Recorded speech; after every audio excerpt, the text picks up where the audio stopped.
नमस्कार, आप देख रहे हैं संसद टीवी। मैं हूं आपके साथ शालिनी खंडेलवाल। स्वागत है आप सभी का टॉप न्यूज में। दिखाएंगे आपको देश दुनिया की तमाम बड़ी खबरें, आर्थिक जगत और खेल जगत के समाचार भी। आइए शुरुआत करते हैं हेडलाइंस के साथ। सरकार ने दिया नए साल का तोहफा। स्मॉल सेविंग्स स्कीम पर अब मिलेगा ज्यादा ब्याज। पीपीएफ रेट में कोई बदलाव नहीं। प्रधानमंत्री नरेंद्र मोदी ने जाना ऋषभ पंत का हालचाल। क्रिकेटर की मां को किया फोन, खतरे से बाहर हैं पंत। एलएसी के चलते चीन के साथ संबंध सामान्य नहीं। साइप्रस में विदेश मंत्री डॉक्टर एस जयशंकर का बयान, पाकिस्तान को भी दी नसीहत। डब्ल्यूएचओ ने चीन को लगाई फटकार, कहा बिना छिपाए दुनिया के साथ साझा करे कोविड के सही आंकड़े। और नए साल 2023 के स्वागत के लिए तैयार दुनिया। देश में कोरोना को लेकर मुंबई, दिल्ली, एनसीआर, चेन्नई, हैदराबाद और लखनऊ में पुलिस ने जारी की एडवाइजरी।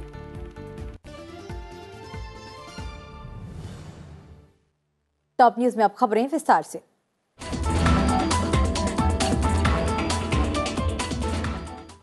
प्रधानमंत्री नरेंद्र मोदी ने पश्चिम बंगाल की मुख्यमंत्री ममता बनर्जी की मौजूदगी में हावड़ा और न्यू जलपाईगुड़ी को जोड़ने वाली वंदे भारत एक्सप्रेस को हरी झंडी दिखाकर रवाना किया। साथ ही उन्होंने कोलकाता मेट्रो की जोका एक्सप्लेंडेड मेट्रो परियोजना के जोका तारातला खंड का भी शुभारंभ किया। प्रधानमंत्री को कल पश्चिम बंगाल का दौरा करना था, लेकिन अपनी मां के निधन के कारण उन्हें अहमदाबाद जाना पड़ा। शोक के बावजूद प्रधानमंत्री ने अपने आधिकारिक कामकाज नहीं टाले और वे वीडियो कॉन्फ्रेंसिंग के जरिए पश्चिम बंगाल में तय कार्यक्रमों में शामिल हुए। प्रधानमंत्री नरेंद्र मोदी ने वंदे भारत एक्सप्रेस के साथ ही कोलकाता में मेट्रो प्रोजेक्ट को हरी झंडी दिखाकर उद्घाटन किया। इसके अलावा उन्होंने 4 रेल परियोजनाओं को राष्ट्र को समर्पित किया और न्यू जलपाईगुड़ी रेलवे स्टेशन के पुनर्विकास की आधारशिला रखी। इस मौके पर प्रधानमंत्री ने कहा कि 21वीं सदी में भारत के तेज विकास के लिए भारतीय रेलवे का तेज विकास और सुधार जरूरी है। इसलिए केंद्र सरकार भारतीय रेलवे को आधुनिक बनाने के लिए निवेश कर रही है। मेट्रो रेल को लेकर उन्होंने कहा कि पिछले 8 सालों में मेट्रो का 2 दर्जन शहरों में विस्तार किया गया है।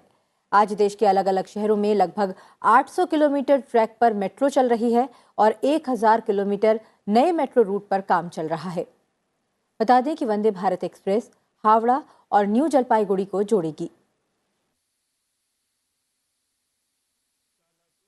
इस 21वीं सदी में भारत के तेज विकास के लिए भारतीय रेलवे का भी तेज विकास, भारतीय रेलवे में तेज सुधार, ये सारी बातें बहुत जरूरी हैं। इसलिए आज केंद्र सरकार भारतीय रेलवे को आधुनिक बनाने के लिए, रेलवे इंफ्रास्ट्रक्चर को आधुनिक बनाने के लिए रिकॉर्ड इन्वेस्टमेंट कर रही है। आज भारत में भारतीय रेलवे के कायाकल्प का राष्ट्रव्यापी अभियान चल रहा है। प्रधानमंत्री ने वीडियो कॉन्फ्रेंसिंग के जरिए राष्ट्रीय गंगा परिषद की दूसरी बैठक की अध्यक्षता की।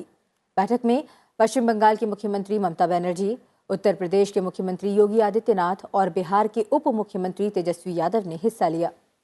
राष्ट्रीय गंगा परिषद के अध्यक्ष प्रधानमंत्री होते हैं, जबकि पश्चिम बंगाल, बिहार, झारखंड, उत्तर प्रदेश और उत्तराखंड के प्रतिनिधि इसके सदस्य हैं। परिषद में जल शक्ति मंत्रालय, कृषि और किसान कल्याण मंत्रालय, पोत परिवहन मंत्रालय, ग्रामीण विकास मंत्रालय, वित्त मंत्रालय, शहरी विकास मंत्रालय के अलावा नीति आयोग शामिल होते हैं। केंद्रीय गृह मंत्री अमित शाह कर्नाटक दौरे पर हैं। इस दौरान वे राज्य को कई सौगात देंगे। अमित शाह आज केंद्रीय खुफिया प्रशिक्षण संस्थान की आधारशिला रखेंगे। वे बेंगलुरु के देवेनहल्ली इलाके में भारत तिब्बत सीमा पुलिस के आवासीय और गैर आवासीय परिसरों का उद्घाटन करेंगे। केंद्रीय गृह और सहकारिता मंत्री अमित शाह दोपहर के समय बेंगलुरु में सोहरदरा सहकारी संघ का भी दौरा करेंगे। इससे पहले शुक्रवार को केंद्रीय सहकारिता मंत्री अमित शाह ने कहा है कि 3 साल में देश भर में ग्रामीण स्तर पर 2 लाख प्राथमिक डेयरी स्थापित की जाएंगी। इसके लिए केंद्रीय सहकारिता मंत्रालय ने 3 साल की कार्य योजनाएं तैयार की हैं, जो किसानों को श्वेत क्रांति से जोड़ेंगी और भारत को दुग्ध क्षेत्र में एक बड़ा निर्यातक बनाएंगी। अमित शाह ने मांड्या में 260 करोड़ रुपए की लागत वाली मेगा डेयरी का उद्घाटन किया। इस मौके पर उन्होंने कहा कि उनकी सरकार ने सहकारिता मंत्रालय बनाकर किसानों के विकास का रास्ता प्रशस्त किया है। उन्होंने दुग्ध महासंघ को सहकारिता मंत्रालय से सभी प्रकार की तकनीकी और अन्य सहायता का आश्वासन दिया। कर्नाटक के सभी किसान भाइयों बहनों को मैं आश्वस्त करना चाहता हूं कि अमूल, नंदिनी दोनों इकट्ठा होकर कर्नाटक के हर गांव में प्राइमरी डेयरी हो, इस दिशा में काम करेंगे और 3 साल में कर्नाटक में एक भी गांव ऐसा नहीं होगा जहां पर प्राइमरी डेयरी नहीं होगी। विदेश मंत्री डॉक्टर एस जयशंकर ने साइप्रस में भारतीय समुदाय के साथ मुलाकात की। उन्होंने कहा कि हमारी सीमाओं पर चुनौतियां हैं जो कोविड के दौरान तेज हो गई हैं। चीन के साथ संबंध सामान्य नहीं है क्योंकि हम LAC को एक तरफा बदलने के किसी भी प्रयास के लिए सहमत नहीं होंगे। प्रवासी भारतीयों को संबोधित करते हुए विदेश मंत्री ने कहा कि विदेशों में बसे भारतीय मातृभूमि के लिए शक्ति का एक बड़ा स्रोत हैं। मोदी सरकार जरूरत के समय उनके साथ खड़े होने के अपने आवश्यक कर्तव्य को पूरा करती है। इस दौरान विदेश मंत्री ने कोविड के दौरान भारत द्वारा विश्व समुदाय की सहायता, हमारी मजबूत पॉलिसीज से हो रहे ग्रोथ और डेवलपमेंट, मोदी सरकार की नेशनल सिक्योरिटी पर दृढ़ता और फॉरेन पॉलिसी में देश के बढ़ते कद पर बात की। विदेश मंत्री डॉक्टर एस जयशंकर भारतीय उच्चायोग की तरफ से आयोजित एक कार्यक्रम में भी शामिल हुए। कार्यक्रम में उद्योग जगत के लोगों को संबोधित करते हुए उन्होंने कहा कि सरकार का लक्ष्य भारत को एक प्रमुख विनिर्माण केंद्र बनाना है और 2025 तक $5 ट्रिलियन की अर्थव्यवस्था के रूप में उभरना है। केंद्रीय मंत्री डॉक्टर एस जयशंकर ने कहा कि वैश्विक अर्थव्यवस्था में भारत का दबदबा बढ़ता जा रहा है। उनकी सरकार की आर्थिक दृष्टि से संचालित व्यापार नीतियों और सुधारों ने भारत को प्रत्यक्ष विदेशी निवेश के लिए सबसे मजबूत स्थलों में से एक बनने में योगदान दिया है। Our goal is clearly to make India a major manufacturing hub and to emerge as a $5 trillion economy by 2025.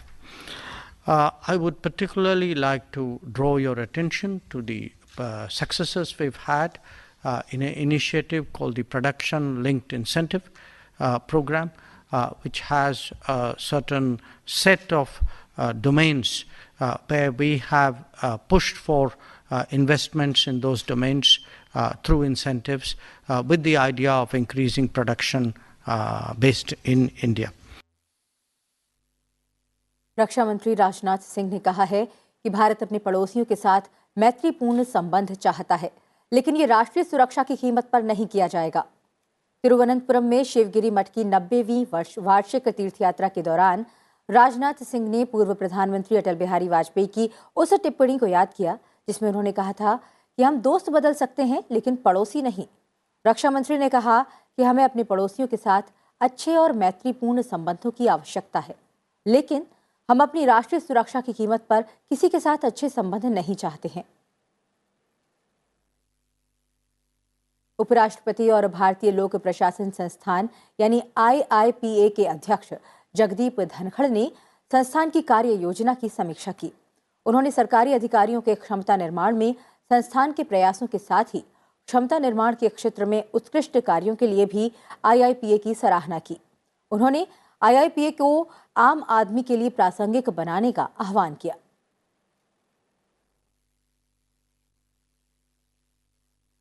Lok Sabha अध्यक्ष ओम बिरला अपने संसदीय क्षेत्र कोटा के प्रवास पर हैं।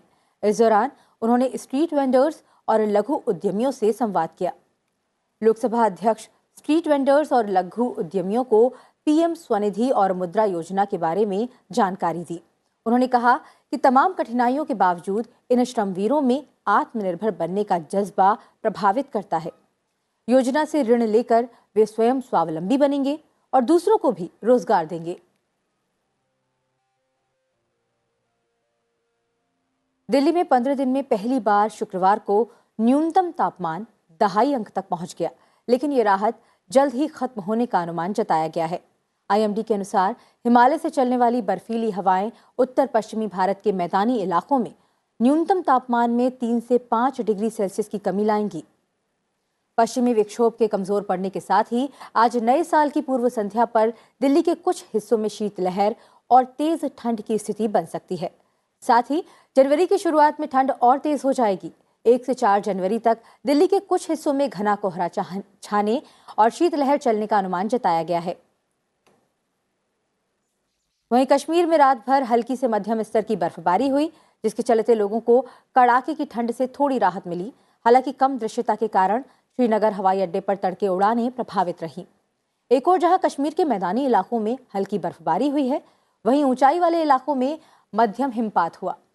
बर्फबारी के चलते कश्मीर घाटी में लंबे समय से चला आ रहा शुष्क मौसम का सिलसिला टूट गया। श्रीनगर में करीब 1.5 इंच, काजीगुंड में 6 इंच, पहलगाम में 5 इंच, कुपवाड़ा में 8 इंच और कोकेरनाग में 2 इंच बर्फबारी हुई। फिलहाल रुक रहे हैं छोटे से ब्रेक के लिए। ब्रेक के बाद अंतर्राष्ट्रीय जगत की बड़ी खबरें और साथ ही नजर डालेंगे व्यापार और खेल जगत के समाचारों पर। आप बने रहिए हमारे साथ।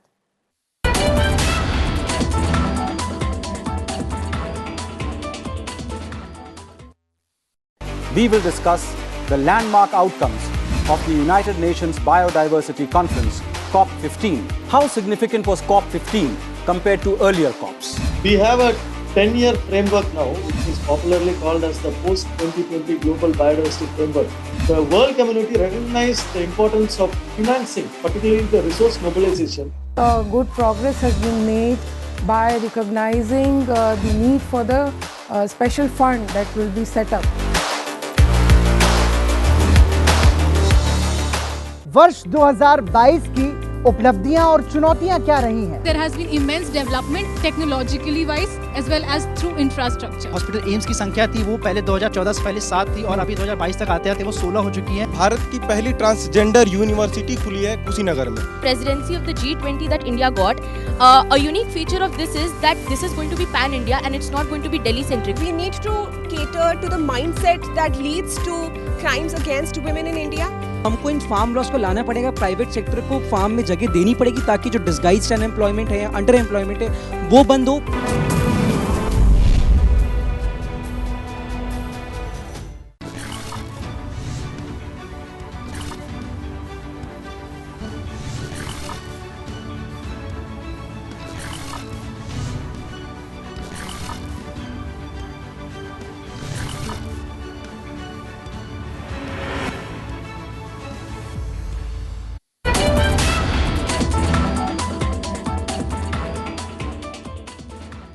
ब्रेक के बाद एक बार फिर आपका स्वागत है टॉप न्यूज में। अंतर्राष्ट्रीय खबरों से पहले अब एक नजर डाल लेते हैं टॉप 10 खबरों पर। अगले साल होने वाले त्रिपुरा विधानसभा चुनाव के मद्देनजर केंद्रीय गृह मंत्री अमित शाह 5 जनवरी को राज्य में बीजेपी की रथ यात्रा को हरी झंडी दिखाएंगे। केंद्रीय सूचना और प्रसारण राज्य मंत्री एल मुरुगन आज से केरल के 3 दिवसीय दौरे पर रहेंगे। इस दौरान वे विभिन्न कार्यक्रमों में भाग लेंगे। मध्य प्रदेश में विश्व हिंदू परिषद लव जिहाद के खिलाफ राष्ट्रीय स्तर पर एक अभियान चलाने जा रहा है। इस अभियान में लव जिहाद और धर्मांतरण का शिकार हुए लोगों की घर वापसी कराई जाएगी। इस अभियान का नाम बीएचपी ने घर वापसी का राष्ट्रीय अभियान रखा है। आम आदमी पार्टी पिछले 20 दिनों में अपने पार्षदों द्वारा किए गए कार्यों को प्रदर्शित करने के लिए आज भाजपा के 15 साल बनाम आपके 3 सप्ताह अभियान की शुरुआत करेगी।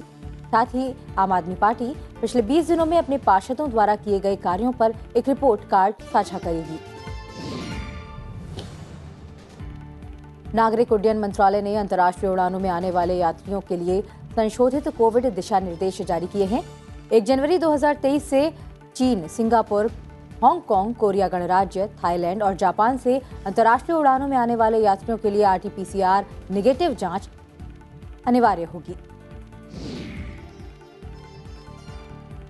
छत्तीसगढ़ के मुख्यमंत्री भूपेश बघेल की अध्यक्षता में हुई कैबिनेट बैठक में राज्य के अधिकारियों और कर्मचारियों के एनपीएस की राशि वापस करने के केंद्र सरकार की मनाही के बाद भी पुरानी पेंशन योजना का लाभ देने का फैसला किया है। आज नए साल की पूर्व संध्या पर भीड़भाड़ को कम करने के लिए राजीव चौक मेट्रो स्टेशन से रात 9 बजे के बाद बाहर निकलने की अनुमति नहीं होगी। राजीव चौक मेट्रो स्टेशन से आखिरी ट्रेन तक यात्रियों को प्रवेश करने की अनुमति होगी। तमिलनाडु राज्य परिवहन निगम मदुरई क्षेत्र में आज से 3 जनवरी 2023 तक 550 अतिरिक्त बसें चलाएगा।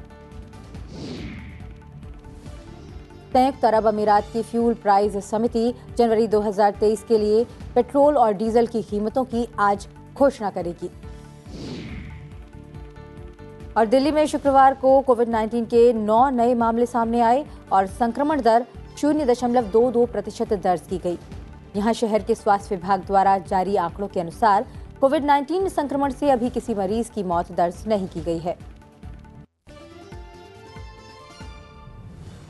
टॉप 10 खबरों के बाद अब एक नजर अंतर्राष्ट्रीय खबरों पर।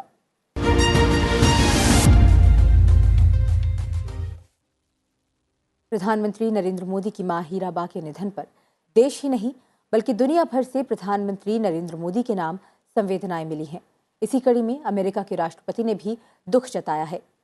अमेरिका के राष्ट्रपति जो बाइडेन ने प्रधानमंत्री नरेंद्र मोदी की मां हीराबेन मोदी के निधन पर शोक व्यक्त करते हुए ट्वीट किया।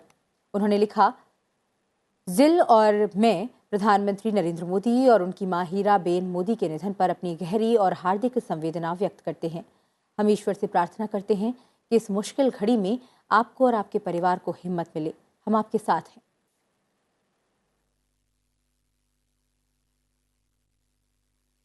अब बात करते हैं चीन की। चीन के वुहान शहर से फैले कोरोना वायरस ने अपना प्रचंड रूप धारण कर लिया है और कोरोना ने सबसे ज्यादा तबाही भी चीन में ही मचाई है।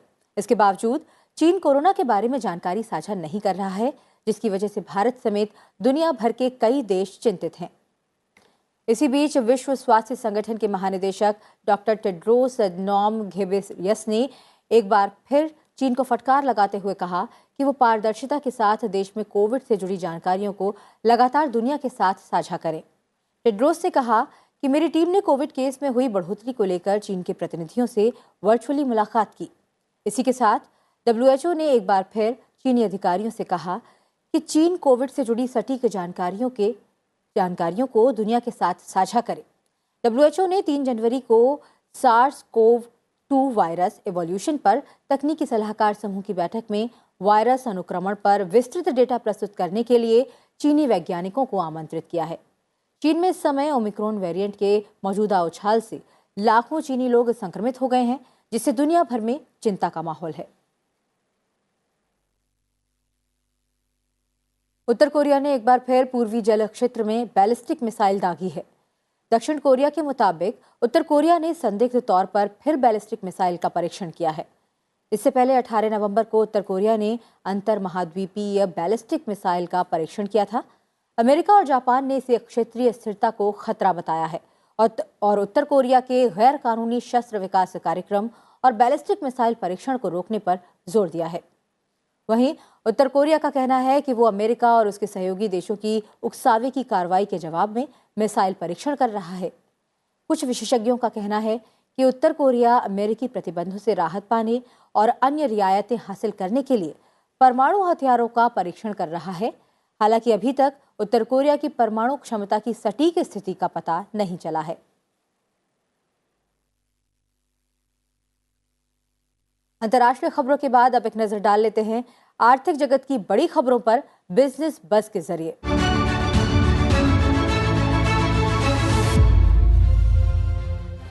सरकार ने डाकघर, सावधि जमा, NSC और वरिष्ठ नागरिक बचत योजना सहित लघु बचत जमा योजनाओं पर ब्याज दरों में बढ़ोतरी की है। लघु बचत जमा योजनाओं पर 1.1% तक बढ़ोतरी की गई, जो 1 जनवरी से लागू होगी। राष्ट्रीय बचत प्रमाण पत्र पर 1 जनवरी से 7% की दर से ब्याज मिलेगा। अभी ये 6.8% है। इसी तरह वरिष्ठ नागरिक बचत योजना में मौजूदा 7.6% के मुकाबले 8% ब्याज मिलेगा। 1 से 5 साल की अवधि की डाकघर सावधि जमा योजना पर ब्याज दरें 1.1% तक बढ़ जाएंगी। मासिक आय योजना में भी 6.7% की जगह अब 7.1% ब्याज मिलेगा। हालांकि PPF और बालिका बचत योजना सुकन्या समृद्धि की ब्याज दरों में बदलाव नहीं किया गया है। देश के 8 बुनियादी उद्योगों की वृद्धि दर नवंबर में 5.4% रही, जो एक साल पहले इसी महीने में 3.2% थी। कोयला, उर्वरक, इस्पात, सीमेंट और बिजली क्षेत्रों के बेहतर प्रदर्शन से देश के 8 बुनियादी उद्योगों का उत्पादन बढ़ा है। इनके उत्पादन में नवंबर महीने में 5.4% की वृद्धि हुई, जबकि एक साल पहले इसी महीने में इसमें 3.2% की वृद्धि हुई थी। हालांकि कच्चा तेल, प्राकृतिक गैस और रिफाइनरी उत्पादन में इस साल नवंबर महीने में गिरावट आई। 8 बुनियादी उद्योगों की वृद्धि दर अक्टूबर महीने में 0.9% थी। चालू वित्त वर्ष 2022-23 के 8 महीनों में कृषि और प्रसंस्कृत खाद्य उत्पादों का निर्यात 16% बढ़कर 17.43 बिलियन अमेरिकी डॉलर हो गया है। वर्ष 2022-23 में कुल निर्यात लक्ष्य का 74% 8 महीनों में ही हासिल कर लिया गया है। पिछले वर्ष की इसी अवधि की तुलना में चालू वित्त वर्ष के 8 महीनों में प्रसंस्कृत फलों और सब्जियों का निर्यात 32.60% बढ़कर 1,310 मिलियन अमेरिकी डॉलर हो गया है। और अब बात खेल जगत से आने वाली बड़ी खबर की।